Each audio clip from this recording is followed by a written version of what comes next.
go. Consider that the fact that you're still in the room, your confirmation. So welcome everybody. There you go. We do still have some people joining. My name's Chris. I'm with Old Street Solutions. We've had lots of success by considering marketing as important as development. We see growth and development as equal partners in our success.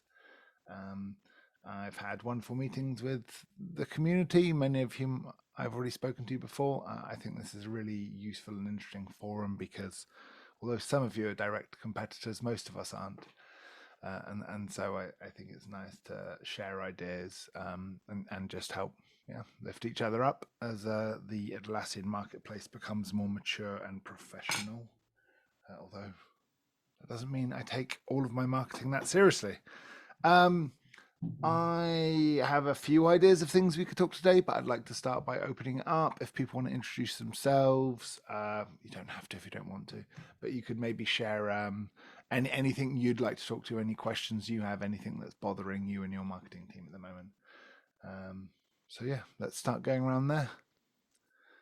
Who is least shy to introduce themselves? Aha, Radby, if you could unmute yourself and say hi.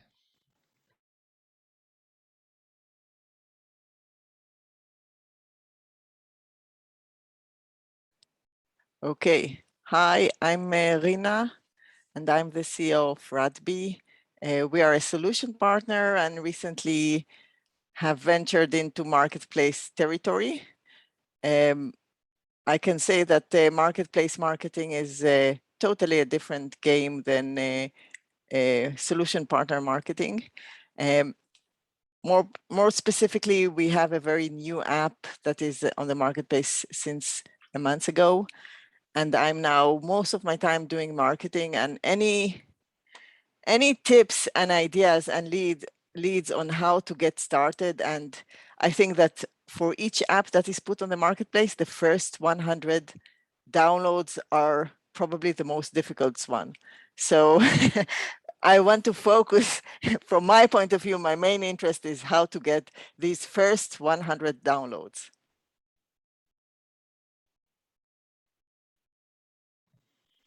Interesting. Okay. Although the first 100 might be very important and special to you, I suppose like all marketing, right? It's just another set up a funnel, find the appropriate people, get the right messaging right for them. I think the first 100 are particularly hard because there is this distrust element. People come to the marketplace and they see that they are the very first ones. Yes, that's enormously tricky. I mean, so we have an advantage there because you have things like platinum status, staff pick, cloud.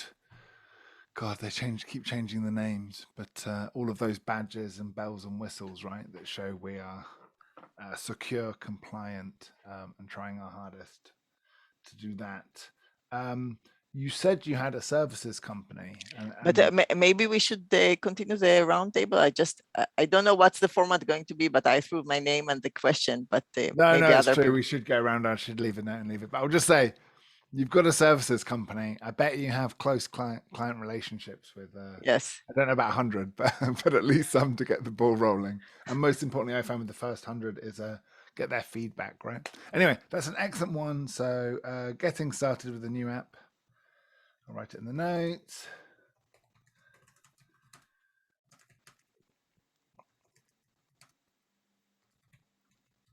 Thank you very much. Who next? Anything they have a pressing desire to discuss? Anything they'd like to put to the hive mind?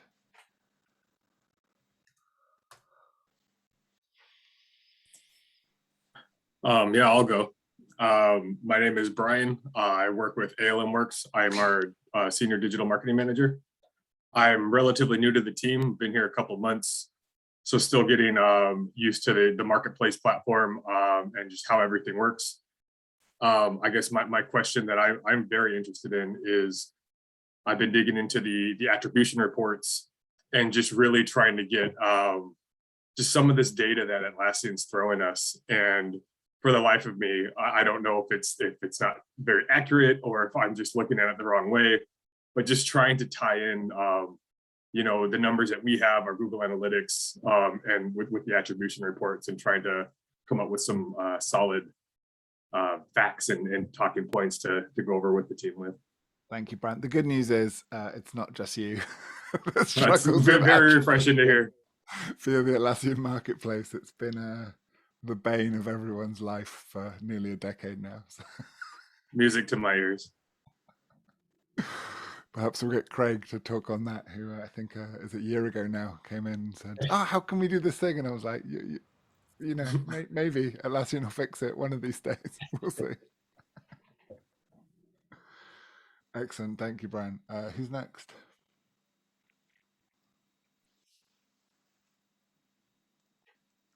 Anyone else have anything they'd like to bring up to the hive mind? Britta? Okay. Hi, I'll go. I don't have a specific question, but I just wanted to say hi. It's the first time for me at the Marketing Roundtable. I'm a senior marketing manager at Yazoo. We build apps to combine Microsoft 365 and Jira or any more Atlassian products.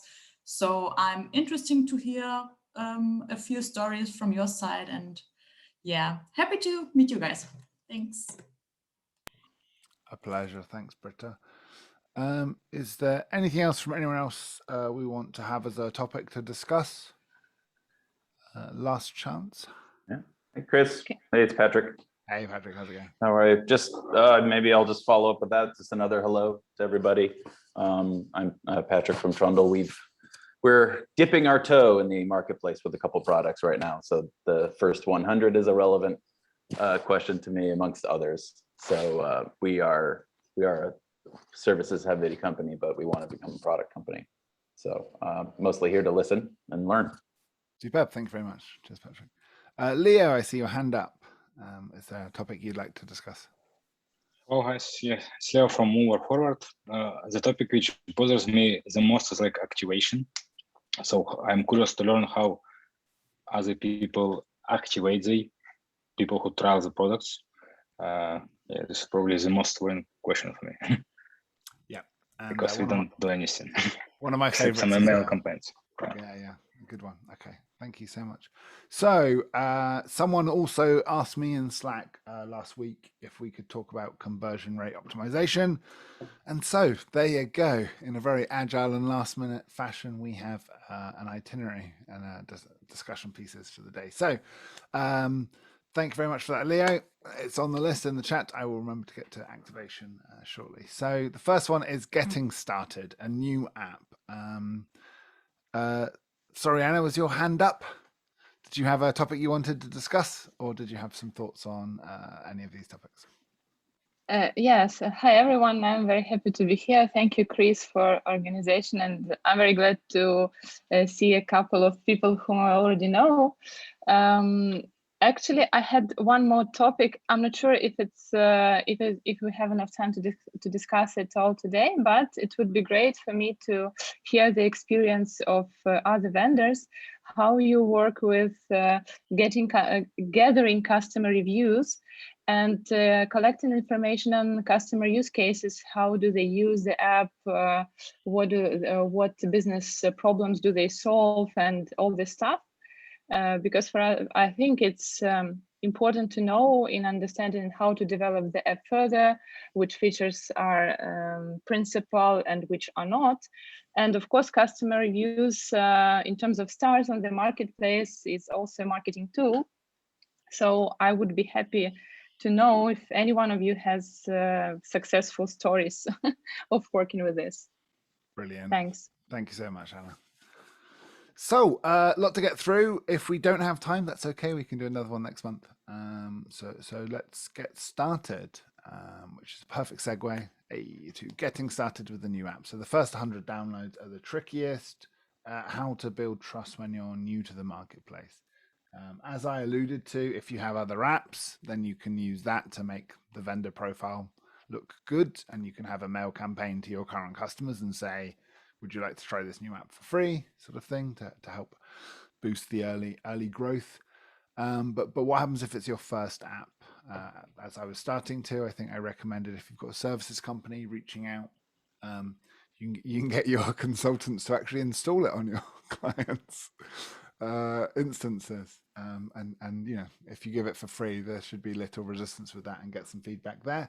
Does anyone else have any other thoughts about how to get started, how to get the ball rolling, 0 to 1, so to speak? I think just consistency. So hi everyone, Craig from the Atlassian team. Yeah, just consistency in the early days. So when you get customer requests come through or support tickets, I think everything, I know support traditionally doesn't, I think to your point, Chris, it goes hand in hand, right? Support and marketing or growth. But being consistent in those early days and dealing with customer requests quickly, promptly, and in a good way, is always a good foundation to build on, I think. Yeah, very good point. Like, it's often the case where, you know, obviously you want to give the most attention to your breadwinners, the apps that are earning the most money. But if you want to grow a new small thing, you have to treat it like a newborn baby. I'd say a quick and easy hack. If you've made an app, hopefully you've done your research about Google search volumes and also people asking for the feature on the Atlassian marketplace. So every time we've made an app, we found lots and lots of people voting for it on the Atlassian marketplace, Atlassian community. And that's probably our first step, is to reply to those people there, and also find them from their names on LinkedIn, make a connection request and say, oh, hi, was this you requesting this feature? You might be interested in this app. So that's a bit of manual business development. But as they always say, you got to do things that don't scale at the start. I would presume that your documentation, you know, for our first product, our documentation was bad, and then the first review is bad, and then that absolutely curtails any organic interest or growth. And so I would second, you know, some of the points have been made, and but you know, what Craig's comment is that you do have to treat, you know, with our second go around, a better product is over deliver, have a disproportionate experience for those first folks who want to download your product, because in the end, I mean, we're talking about the carrying cost of a product anyways. You have to presume that has to be a part of it. It's unfinished.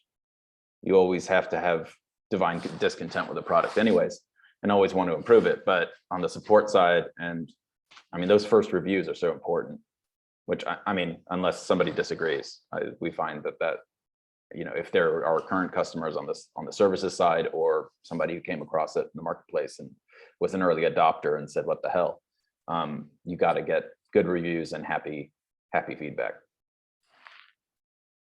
Yeah, an excellent point.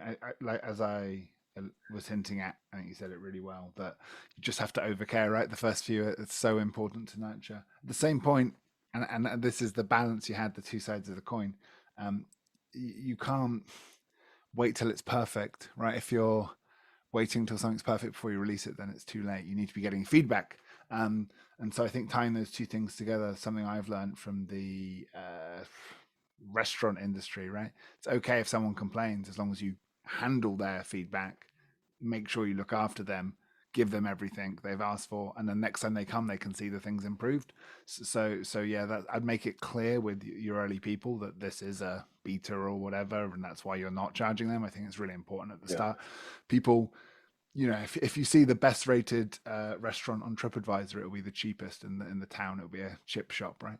If people are paying a lot, they expect premium service. Yeah. So as long as you listen to that feedback and action it, people love that. They love to tell people, like, oh, I helped make this product what it is. You know? Yeah, absolutely.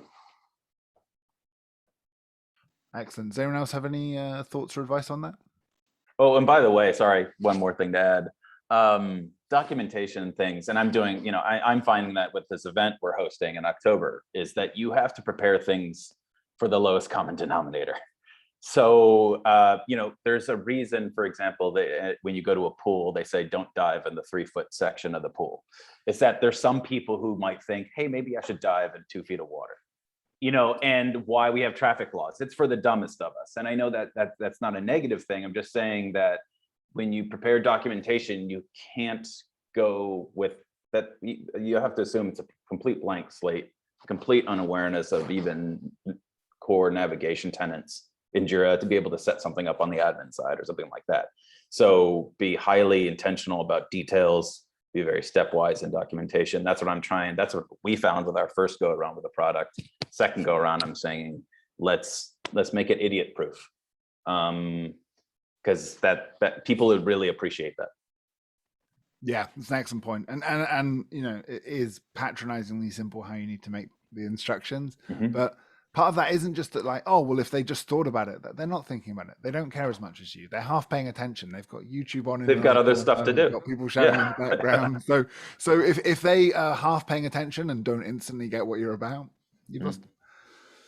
Yep. Yeah, really good point. Thank you. I'll shut up now. No, it was superb. Really appreciate it. Does anyone else have anything to add on getting started, building trust, the first 100 customers? Hi, I'm Sim.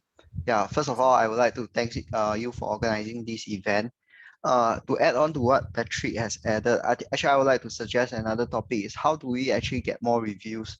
I think having good reviews is actually more useful than helps in the marketing. Yeah, it's an excellent point. You can talk about how great you are all day long, but until someone else plus ones that, yeah, you'll struggle. So Anna's also asked for that. So that's definitely something we'll talk about. Oh, okay. In the interest of time, we'll talk on a bunch of stuff narrowly now, and then next time maybe we'll deep dive on something. Sound good? So unless anyone has something quick to add about the first 100, then I'll move on. So attribution in the Atlassian marketplace. I think this can be a quick one. It is awful. Atlassian have said every year for the last few years that it's just about to get better. Yeah, what was it, 2 years ago in Vienna? We got really excited where they promised. And if you look at the additional insights, kind of that's what was delivered. I am talking to Atlassian regularly about this now and hoping it'll get better.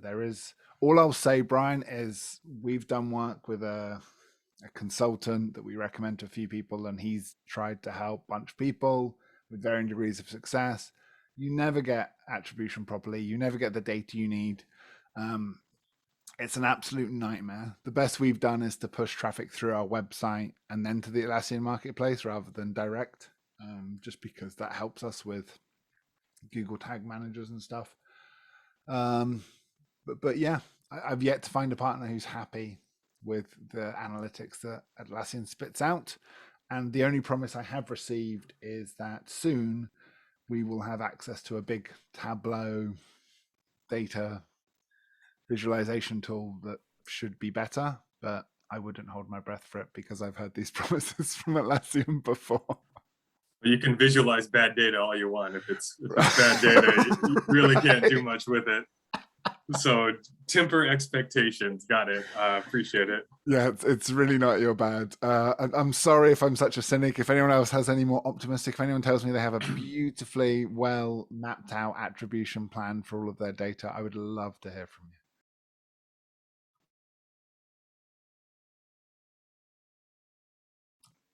And with that deafening wall of silence, Brian, It says it all right there. Temper your expectations. We do what we can. So I thought this was a very interesting suggestion by Leo. It's something I've talked about a lot. Activation of the app. So this isn't just the first 100 users. It's the first hour, if you will, the first few days of people using your app. It's being considered more and more important by your classical marketing funnel. People work so hard to get someone to try your app, but if they don't fall in love with it in the first time they turn it on and start clicking on things, you rapidly lose them, and that's a very expensive place to have a leaky funnel. So yeah, it's something I've been looking at. It's not something that's necessarily easy. Leo, do you want to go a bit more into your thoughts, your experiences, what you've tried, what works, what doesn't? Yeah, I mean, I wouldn't say we've done a good job. So the few things we tried, but I don't believe they really work. The first one was a mail campaign, which is I think many have tried, but I don't believe, at least I haven't felt any result. I haven't seen any analytics. The stuff which really worked, but at small scale, is to have some video calls with customers to show them around, talk to them. It's like, we don't do it for everyone, but at least for big customers, I ask them if they're willing to do a Zoom call, so I can guide them through, understand the problems, help them set up if necessary. But otherwise, I also tried in a couple of products to have like something similar to onboarding, where you pop up, ask some questions, show stuff around. But again, we haven't done much there. It was one of the apps, one of the attempts. Probably that's it. So nothing really useful, I would say, to some extent, except those video calls. The rest is not super helpful. I mean, probably another stuff which we try, but I don't think it's activation, but it's part. If new customer is asking support question, so we try to reply in an hour or two max, especially like for new customers. The rest is treated as a normal flow. Yeah. Anyone else had any experience with activation? I guess like it isn't strictly coming down to marketing, but I guess one of the learnings is making sure things are as intuitive as possible. And what I mean by that is when they first load up the app, they've got access to the support links. They can find your documentation without, 1,000 clicks to get there. The documentation, to Patrick's point, is good and robust and covers most bases. I don't think you'll ever cover all, because there's always questions that will kind of come out of nowhere, but as long as you've done a good effort to cover most. And as well, like short videos of key features walking through the process, because I think also it's like one of those things, right? If someone dives into an app, I guess there's that kind of assumption from us maybe that, we're the experts when it comes to these apps. We use them all day, every day. But actually someone coming in afresh probably doesn't know how to navigate through. So at least some really short videos covering the real core features could also be helpful, I would say. And then, yeah, the earlier point, just consistency, responding to people, etc., etc. Doesn't necessarily always link to marketing. I appreciate that, but I think it helps. It should do, right? You need a sort of what we get is a technical person to make the video, and then we get a marketing person to redo the voiceover. So that's my recommendation. So the video works and shows the screenshots. I think video is key. Another point. Yes, mate. Another point that it should be related to marketing, because during the marketing you promised something, and if people could not really find out what they looked for, basically you failed with your promise. So marketing completely failed for me. So for me, like, it's 100% linked to the market. Otherwise, you kind of don't do what you said. Mm-hmm.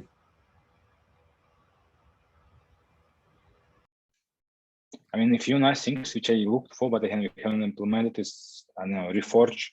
From Reforge, they have a few things in activation where they show multiple examples from not plugins, but more like separated apps. So I usually research other apps, how they activate customers. I don't know, Slack, Asana, Atlassian themselves. So for me, like I had inspiration from other products, but it's pretty hard to implement it. At least we didn't have much effort, so we are planning to do it in the next few months. So I mean, I'm curious if anyone has seen any good app which activates people well.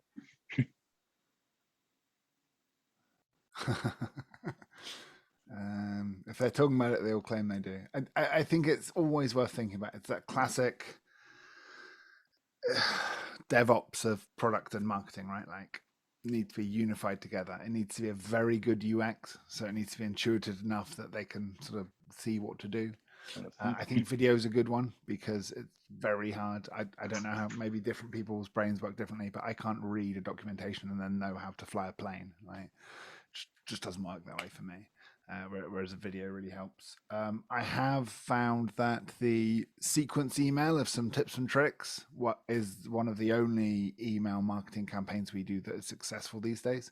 So if I send it to the Jira admin, they will and say, I see you're trying this app. Please forward it on to the team that's using it. we can see from our end that those emails do get forwarded on and clicked on. So that's useful, but that's pretty disconnected from the app experience when they open it up. We make a wizard that pops up the first time and talks you through how to do some stuff. But we can see from Hotjar that the first thing anyone does is close that wizard and then contact support and go, how do we do this thing? And I'm like, it's the first thing in the wizard. But okay, fine. So it's really tough. No one wants to read the manual, right? First thing you do when you buy something with a manual is throw the manual out. And then if you're lucky, you can find it in the bin. And so it is really tough. I think tools like Hotjar, seeing how people are using your thing and seeing what they're missing there, rather than just waiting for people to tell you they're lost, which is a tiny percentage of feedback, can be really helpful. But often it's not a marketing, although it's a marketing problem, it's both in tandem, right? And you know, often the work is required on the UX, and we've spent a lot of time, a lot of development making something one less click, like months of work to make something one less click, because it's so key. Like say you could spend thousands and thousands on an ad campaign, but if you're losing 30% of your customers once they actually start the trial, whew, that's a leaky funnel. It's very expensive. Does anyone else have any thoughts on that? Any suggestions on how to improve activation?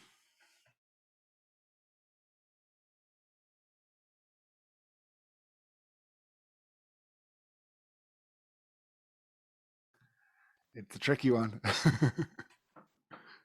No easy answers, I'm afraid. Yeah, that could be fun though. If anyone thinks of any suggestions of an app that does good activation, I won't put you all on the spot, but maybe that can be your homework to bring to the next. If we all think of an app that has good activation, that would be interesting to share. We'll see what we learn from that. Yeah. Okay. The next thing someone asked was about conversion rate optimization. So just improving conversions on a website. I will quickly show one of my ideas and then hand it over to everyone else. It'd be good if you could share your experiences making people. Can you see my screen right now on the Old Street Solutions website? Yes. Good, lovely. So yeah, someone asked how to increase conversions. I think one of the key things is targeting. So often you can spend a lot of time worrying about the colors of buttons, but if you're driving the wrong traffic to your site, they won't convert anyway. So all I'll say is that we have a ridiculous numbers of calls to actions on our pages. I think marketing people often forget that that's kind of the point of the exercise. And then little things like this hand makes it clear, like, you know, a lot of people arrive on your site and they're like, yeah, that looks good. And they trust the Atlassian, so they'll go straight there. That's fine. It's good to know. In an ad campaign, if they go there and then go on, that counts as a conversion for us, and we're quite happy with that. It shows more intent than the average browser. So we're happy if they click on the CTA call to action at the top of the page. We also have a different call to action just below that, which is that they can try the app out. And again, it's not, you know, as direct as going to the marketplace and buying, but that doesn't make it any less valid. It's good that people can have the experience there. And here, so this is a softer CTA, right? If people don't want to click try now, buy now, just a few more screenshots. Now, if you click on it, it will take you to the Atlassian marketplace listing as well. But the point is, like, not everyone wants to click try now. That seems like a commitment. So my only advice is to have a lot of calls to action. I'm frequently surprised by the number of beautifully designed websites where you have to scroll down for 4 minutes before you get to a little button. Yeah, I cover the thing in calls to action because that's the entire objective of the purpose. Now that's different for a blog, for example, more top of the funnel, where really you just want people to enjoy the blog and come back. But yes, that would be my main advice with regards to the making web pages that convert, is giving people lots of opportunity to convert. And lots of other things, like if they're not about to buy an app but they're just reading about it, they might want to click on the blogs that are relevant at the bottom. So we just give them or a video here, lots of different things to distract. Does anyone else have any more thoughts on how to make landing pages that convert better?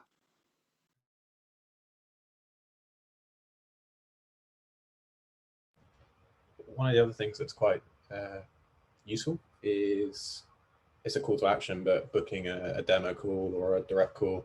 I've seen, we have that on our website, but I've seen it on a number of others.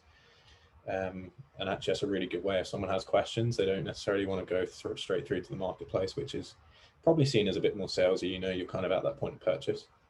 But you can have a human conversation with someone about what you're looking for, what your challenges are. That's also a useful approach.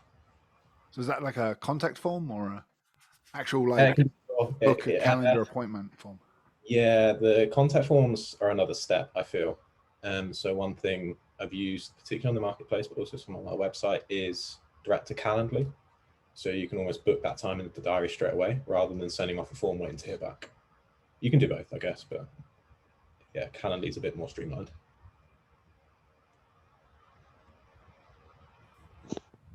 One of the things that go for it. You first. Okay. One of the things that I key on is just the word optimization. I agree with everything that was said about how to design a great page. But once your page is designed, what are your next steps that you're taking?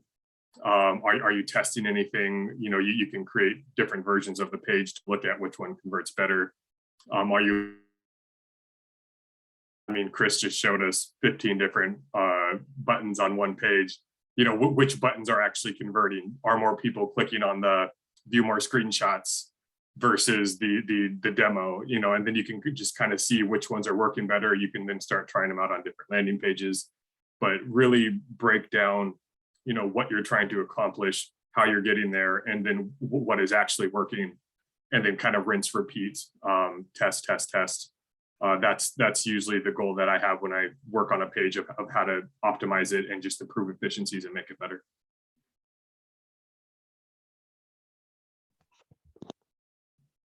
So in my opinion, I would think that actually the Atlassian marketplace listing will be the most important landing page. So because most of the traffic will actually go through there. So make sure that your description, your heading, your text actually has good keywords, so that people can actually identify your plugins from there. When they search in the marketplace, they'll be able to find your plugins.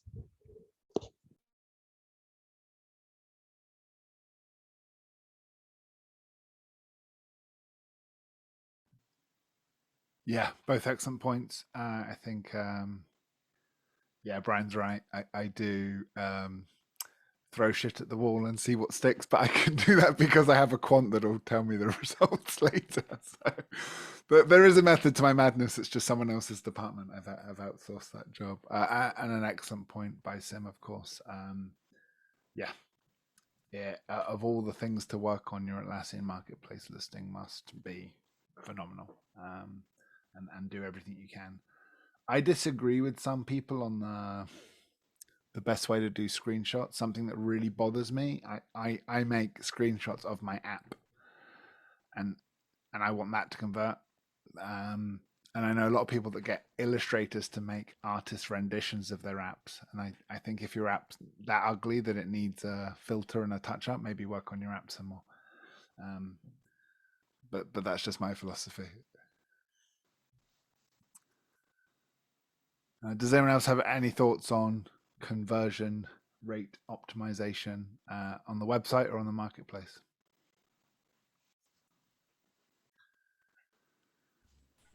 May I comment on the idea regarding I'm sorry for that. May I comment on the idea regarding the contact form on the website, or like the the direct link to the Calendly so you can book a meeting? Because that immediately made me think about those kind of B2C approaches where you have kind of like a live chat or something like, we'll call you back in 29 seconds or something like that, which is an interesting idea because it may actually drive a lot of people to just get in contact with you because they are, well, it mostly works because people are impatient, but it's kind of like a two-way sword, right? Because there will also be a lot of people that will use this as a quicker support channel, right? So the thing is, what I'm asking is how much of it is a benefit, how much benefit do we have considering the amount of work that needs to be done if there will be actually a lot of people booking those Calendly meetings or just taking up space in the live chat? There will be someone that needs to constantly be in these meetings, right? Yeah, it's a good question. So I think it's how you position it, I guess.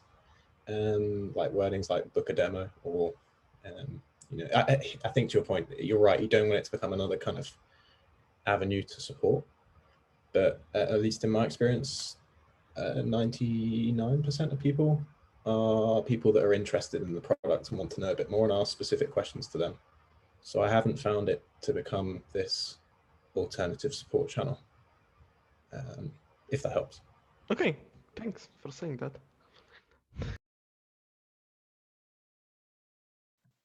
Yeah, it's a good point. We've been getting a lot of spam comments on our blog, and we were wondering how to deal with that. And then, you know, the guy was struggling to find an add-on to recapture and all that. And I just said, look, do we have any useful comments on this blog? No, then just turn off commenting. Like, it's whatever. Yeah, good question, Gabe. Thank you. I had the same experience with the chat bubbles, the like intercom drift, etc. type thing. I had the same experience where it was, I would say, people asking for support requests during trials and getting frustrated that they weren't getting immediate responses within a few seconds. Competitors trolling me. That was actually surprisingly common. And spam. That was by far the majority. So we turned that off years ago.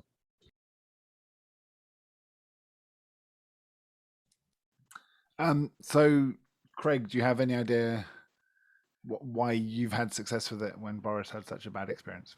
So I think we might be talking about two slightly different things, to be honest. So what I'm referring to is people click a link and they book a Zoom meeting with you, and they join the call and they talk through their use case, etc. Whereas I think what Boris you're referring to is almost having the chatbot pop up on the website that they can put in questions and it goes through to you and you can reply within a time frame, which, yeah, we don't do. And I would imagine, I would have suspected that would have probably happened. It's unfortunate to hear it is, but I would have suspected that, yeah.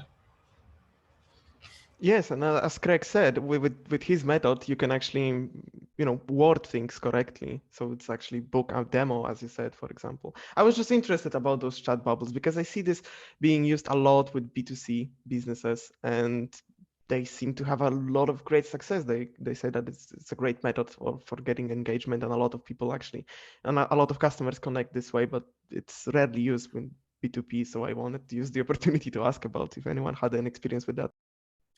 I might be able to add that.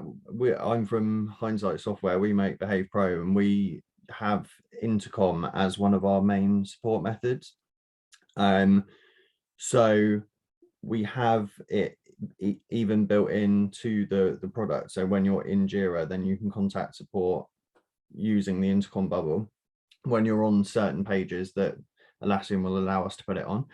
Naturally, and it works quite well for the team. I think there have been certain instances where we have had, let's say, quite demanding people evaluating who want a lot of support. They're struggling to set a certain thing up, but I think that in the large, it works quite well to kind of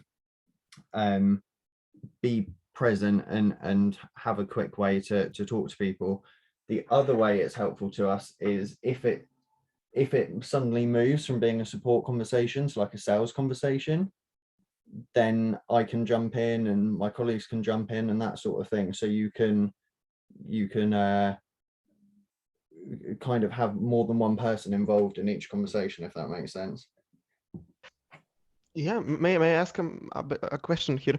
So, because as you mentioned this this idea of some really demanding customers that require a lot of attention, which I work with some support teams, and that was often the case. It just happens, of course, and sometimes it's good. The thing is, did you find that in those situations it was actually easier and faster to resolve this via live chat instead of, you know, a usual support channel where they would send an email and there is average response time and it just takes more time? Maybe it's actually faster when you handle those demanding customers on a live chat. Is it true or not really? Potentially, I think it's down to setting expectations. So I think sometimes we would artificially increase the amount of time it actually took for us to respond to somebody so that they didn't get into the expectation that every 2 minutes there would be a response waiting for them, if that makes sense. So you might, yeah. So you might leave it a little while in order to respond to them, despite the fact that you could have responded sooner.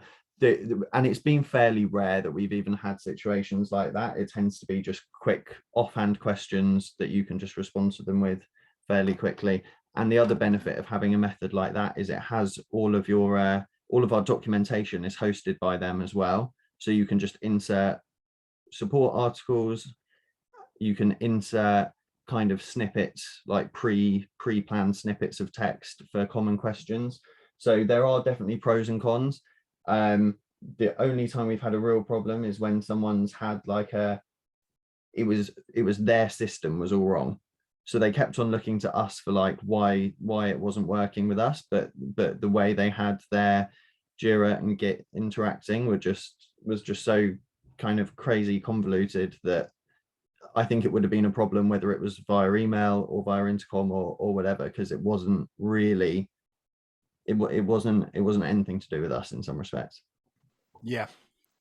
And just because we're short for time, I'll wrap up and say all excellent points. And I think it's really good, especially with a vendor who doesn't have a solution arm of the company, to have a partner who you can offer for work, because often that is the case. I think that's an excellent point, Alex. So often you're talking to someone, you're like, okay, well, if that's not working, then your Jira and Git aren't talking, then perhaps I could introduce you to my solution partner, because I have found a lot of support tickets that are sort of just fishing for free advice, right? Like beyond the scope of your app. They're just asking for how to do a thing in Jira, and you're like, yeah, sorry, that's not my department to be your unpaid Atlassian consultant. Apologies.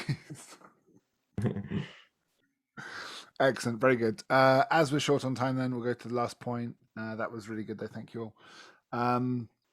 Getting reviews. So, does anyone have any advice on how to get reviews? This is from Anna and Sim.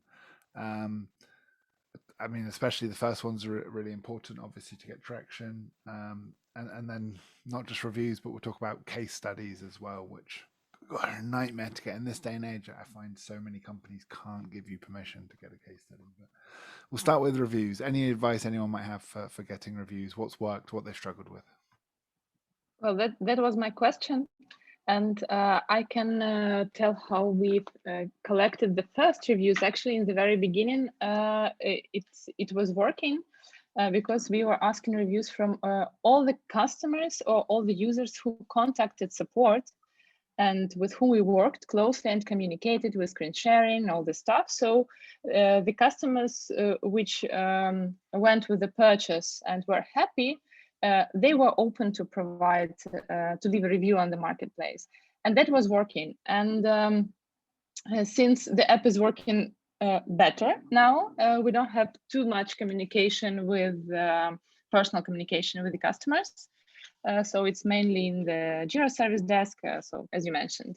And it becomes hard to collect the feedback in a cold manner. So we are asking this in the email chains or sending personal emails separately, or even requesting it after we close the service ticket. But the customers are not pretty much open to spend 30 seconds to leave a review. So I would say in the very beginning, in the first installations, it's easier.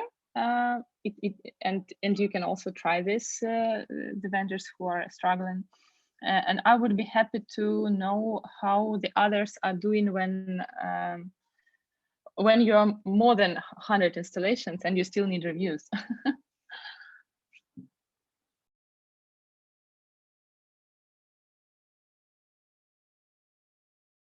Excellent, thank you. Does anyone else have any tips, tricks for getting reviews?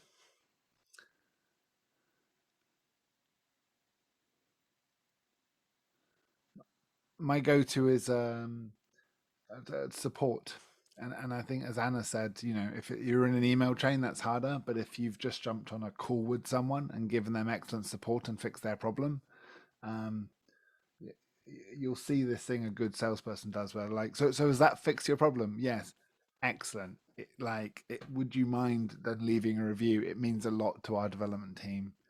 I've seen that happen. So anytime you're dealing with support for someone at the start, or if they're having an issue or whatever, that's the time to ask, in my experience, is just after a successful support engagement, because people are quite willing, especially if you've gone above and beyond. And I find the line, "It will mean a lot to our developers," has more weight than "our marketing team will appreciate it."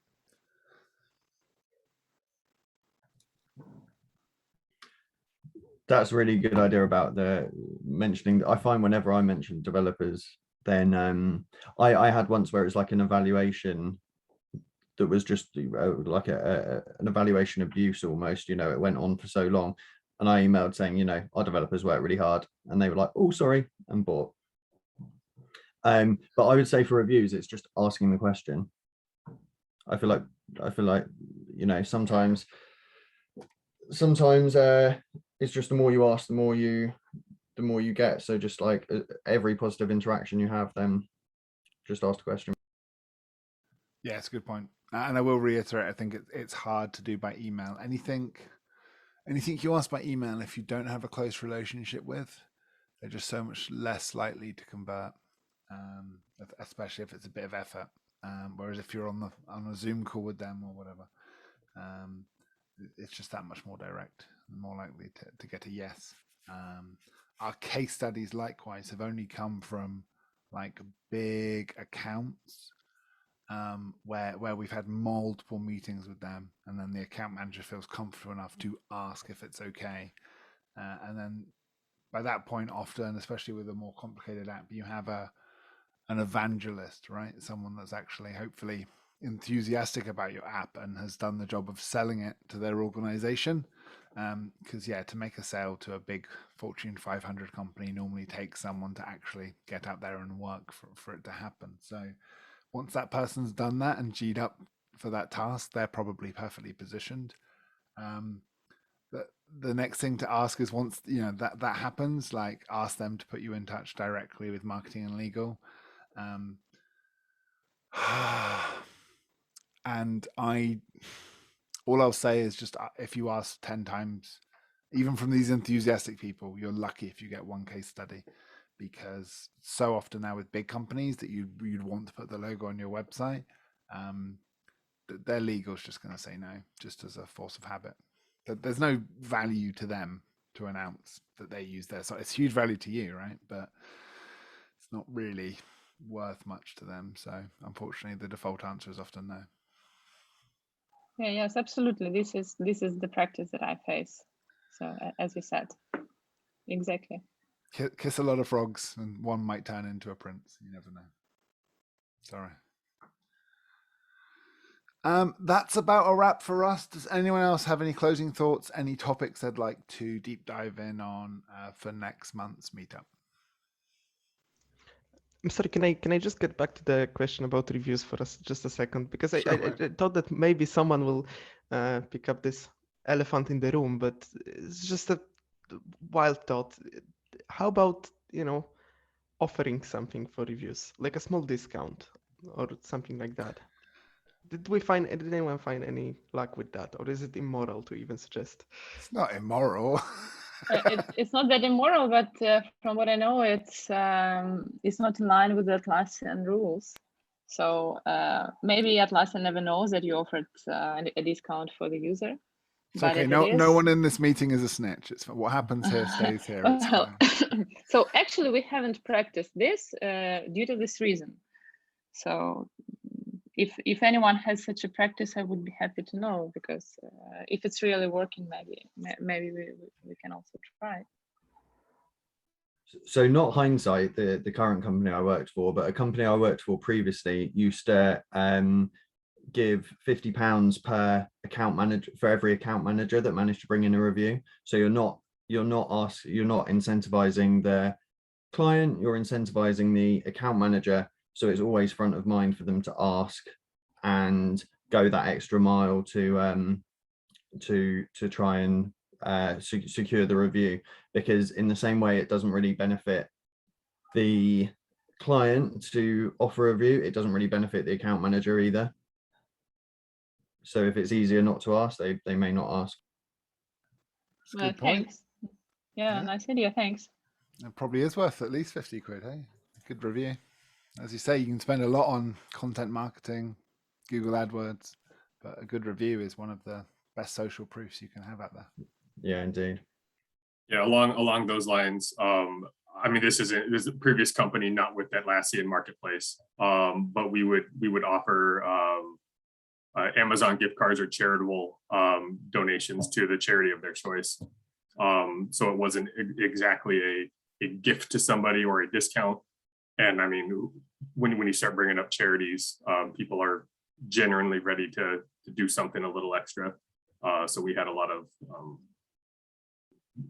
additional reviews from that.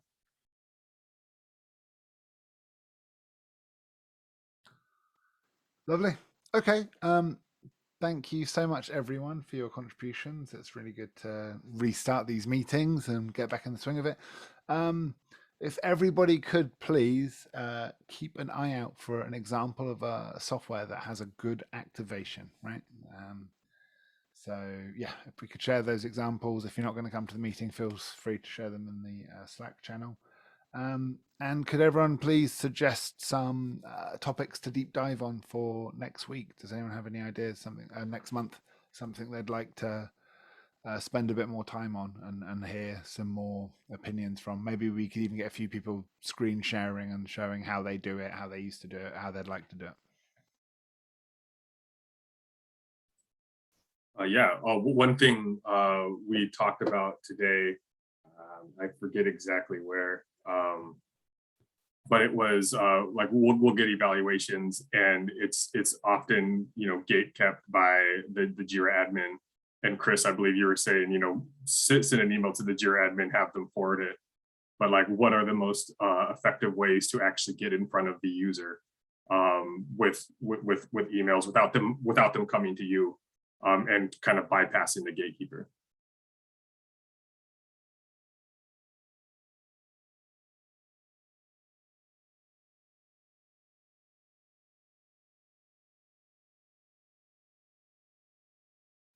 Okay, written down. Does anyone else have any other ideas? Otherwise, that will be the main topic for next month, particularly on evaluations, I imagine, right? Lovely. Any other suggestions for next month's topic then? If you have any ideas later, you'll find me in the Slack. Thank you all so much for joining. Absolute pleasure to meet you. The recording will be on Growth and Tech YouTube channel. I'll share a link there if you want to share it with any of your colleagues. Thank you all. Have a good week. Thanks, Chris. Chris, thank you, everyone. Bye. Take care. Cheers. Have a great week.